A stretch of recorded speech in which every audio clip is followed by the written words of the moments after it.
What's happening, guys? We're back, and I think we're broke.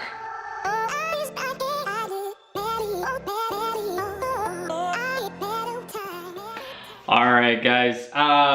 Me and the wife went through our finances yesterday, and it's the end of summer. We're pretty cash poor. We always are at the end of summer. You go on vacation and go camping and buy a bunch of beer, etc., etc. So we're not gonna have a whole pile of cash to spend on the car for the next little bit. We're just gonna be on a pretty cash tight build schedule. So we're gonna be focusing on doing projects that we already have the raw materials for, or doing projects maybe in a longer time span, but spending less money on them, using used parts rather than going out and buying new, that kind of mentality. It's not ideal. It is gonna slow the build down, which it's already way slower than it should be, but so be it. So I think a good project for today that we can do without spending any money whatsoever is to revisit the handbrake lever. A couple months ago, I think, we got the handbrake installed, but it kind of, as soon as we got it put in, I hated it because it kind of put the handbrake kind of behind my hip.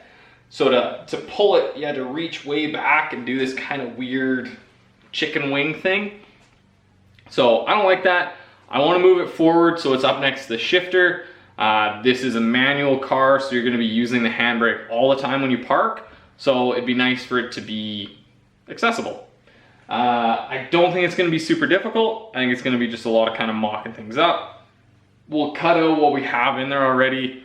Some of it was done really well, some of it wasn't. So we'll cut some pieces out, make a little bit more room, and then just kind of fiddle our way around, get the handbrake mounted. We can also do some finish up on the tunnel. We got to put in a couple more bars, just kind of play around on it. So let's grab the lever, toss her in there, and get to work.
works way better.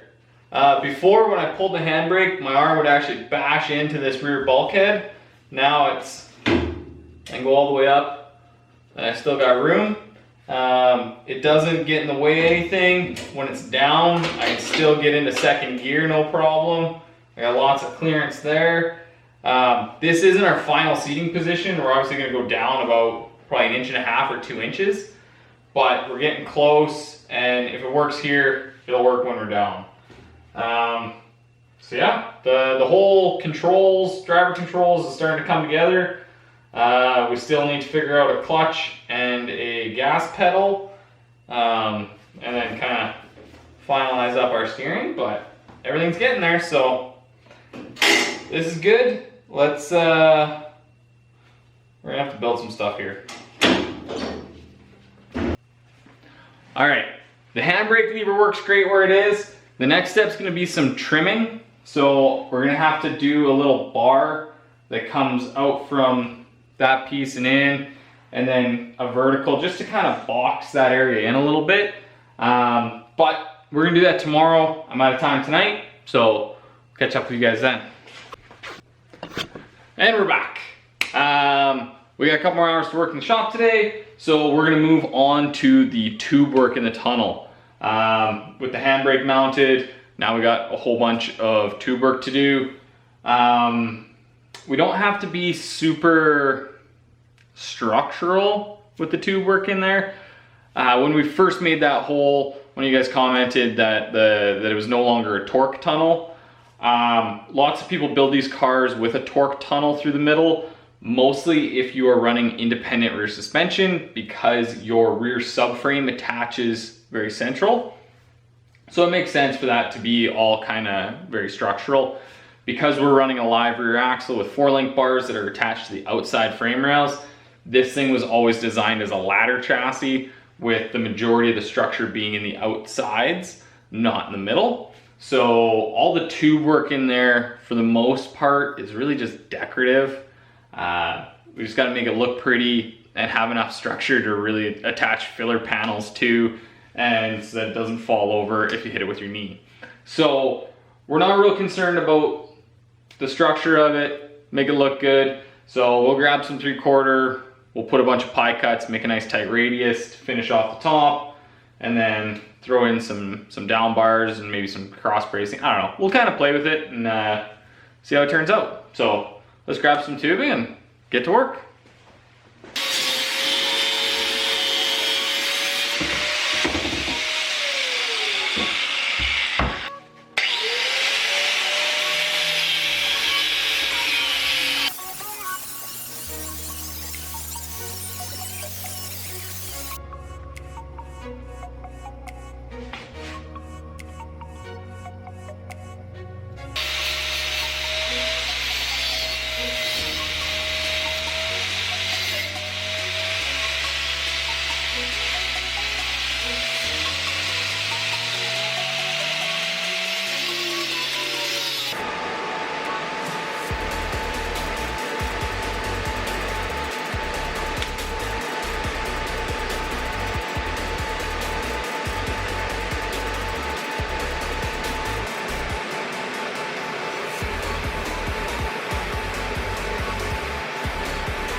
that is far from the most elegant solution, but we got the tunnel trimmed out, we got the handbrake mounted, we got kind of its little pocket there defined. We welded in the little elbow piece that we made. That took a lot longer than I thought it would. And then we put an upright in underneath it, kind of to match the front of the handbrake pocket. And we had to take a notch out that chunk of square tubing that we used to have the handbrake mounted to. We basically cut right through that, ran the upright through it. We might take and cut the whole back half of that square tubing off. We don't really need it anymore, and it's just extra weight. So we might cut that out, we might leave it in, it doesn't really matter. It's in there right now, and before we cut it out, I'm gonna have to finish weld everything anyhow, so it's all good. We do have to do some more work on the other side of the tunnel. We have to put in a couple more uprights on that side, but we're not gonna do it today. I've looked at doing some cross bracing in there in the tunnel, but with the very small gain that it's gonna give us to chassis rigidity, I think it's just gonna be extra weight. So we might just panel over those whole gaps and just call it a day. So whatever happens, that's where we're gonna end the episode because I'm out of time. Next week, I don't 100% know what we're gonna do. I do know that we're gonna cut that damn steering shaft and weld on the short hub because I've smashed my head on that little stub like 4 times tonight and it's starting to really hurt. So we're gonna cut that off and then maybe we'll move on to something else. Maybe we'll put the uprights in on the other side of the tunnel. I don't know, we'll see when it comes around. So in the meantime, guys, thank you so much for watching. If you haven't already, hit the like and subscribe button. Go check us out on Instagram, Left Foot First Media, and we'll see you next week. I'm out of here.